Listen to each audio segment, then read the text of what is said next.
నిర్గమకాండము 10వ అధ్యాయము.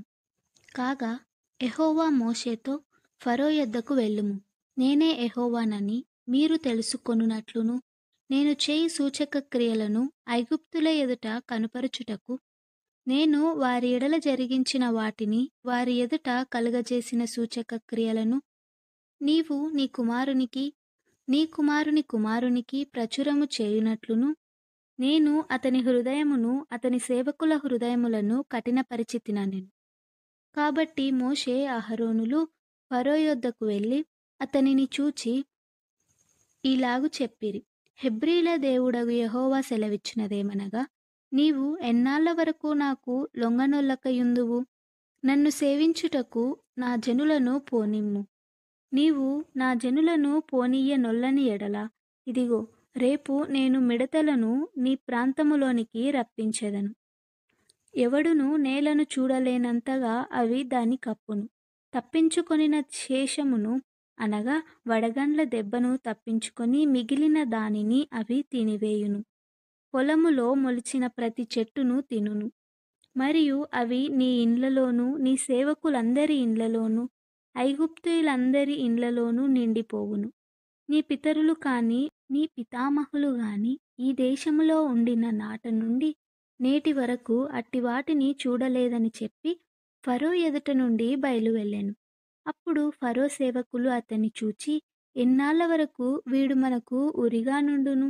తమ దేవుడైన యెహోవాను సేవించుటకు ఈ మనుషులను పోనిమ్ము. ఐగుప్తు దేశము నశించినదని నీకింకనూ తెలియదా అనిరి. మోషే అహరోనులు ఫరో యొద్దకు మరలా రప్పింపబడగా, అతడు, మీరు వెళ్ళి మీ దేవుడైన యెహోవాను సేవించుడి. అందుకు ఎవరెవరు వెళ్ళుదురని వారిని అడిగెను. అందుకు మోషే, మేము యెహోవాకు పండగ ఆచరించవలెను గనుక మా కుమారులను, మా కుమార్తెలను, మా మందలను, మా పశువులను వెంటబెట్టుకొని మా పిన్న పెద్దలతో కూడా వెళ్ళేదమనెను. అందుకతడు, యెహోవా మీకు తోడయుండునా? నేను మిమ్మును మీ పిల్లలను పోనిచ్చెదనా? ఇదిగో, మీరు దురాలోచన గలవారు. పురుషులైన మీరు మాత్రము వెళ్ళి యెహోవాను సేవించుడి. మీరు కోరినది అదే గదా అని వారితో అనగా, ఫరో సముఖము నుండి వారు వెళ్ళగొట్టబడిరి. అప్పుడు యెహోవా మోషేతో, మిడతలు వచ్చునట్లు ఐగుప్తు దేశము మీద నీ చెయ్యి చాపుము. అవి ఐగుప్తు దేశము మీదికి వచ్చి ఈ దేశపు పైరులన్నిటినీ, అనగా వడగండ్లు పాడు చేయని వాటన్నిటినీ తినివేయునని చెప్పెను. మోషే ఐగుప్తు దేశము మీద తన కర్రను చాపగా, యెహోవా ఆ పగలంతయు ఆ రాత్రంతయు ఆ దేశము మీద తూర్పుగాలిని విసరజేసెను. ఉదయమందు ఆ తూర్పుగాలికి మిడతలు వచ్చెను. ఆ మిడతలు ఐగుప్తు దేశమంతటి మీదికి వచ్చి ఐగుప్తు సమస్త ప్రాంతములలో నిలిచెను. అవి మిక్కిలి బాధకరమైనవి. అంతకు మునుపు అట్టి మిడతలు ఎప్పుడునూ ఉండలేదు. తరువాత అట్టివి ఉండబోవు. అవి నేలంతయు కప్పెను. ఆ దేశమున చీకటి కమ్మెను. ఆ దేశపు కూరగాయలన్నిటినీ, ఆ వడగండ్లు పాడుచేయని వృక్షములన్నిటినీ అవి తినివేసెను. ఐగుప్తు దేశమంతటా చెట్లేగాని పొలముల కూరయే గాని పచ్చనిదేదియూ మిగిలియుండలేదు. కాబట్టి ఫరో మోషే అహరోనులను త్వరగా పిలిపించి, నేను మీ దేవుడైన యెహోవా ఎడలను మీ ఎడలను పాపము చేసితిని.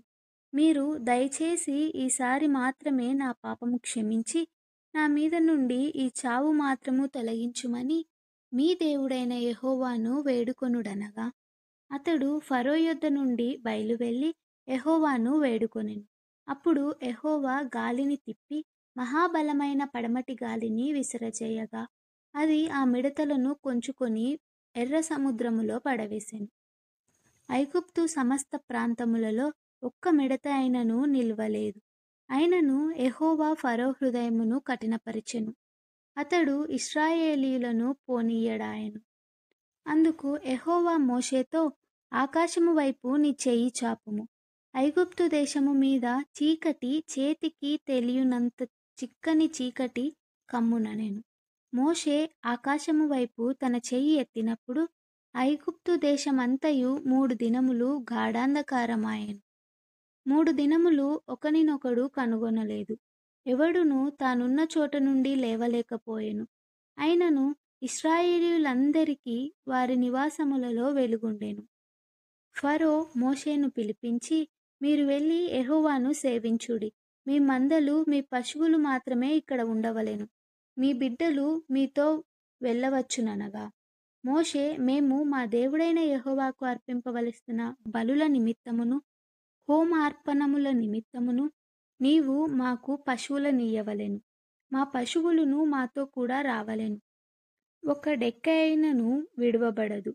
మా దేవుడైన యెహోవాను సేవించుటకు వాటిలో నుండి తీసుకొనవలెను.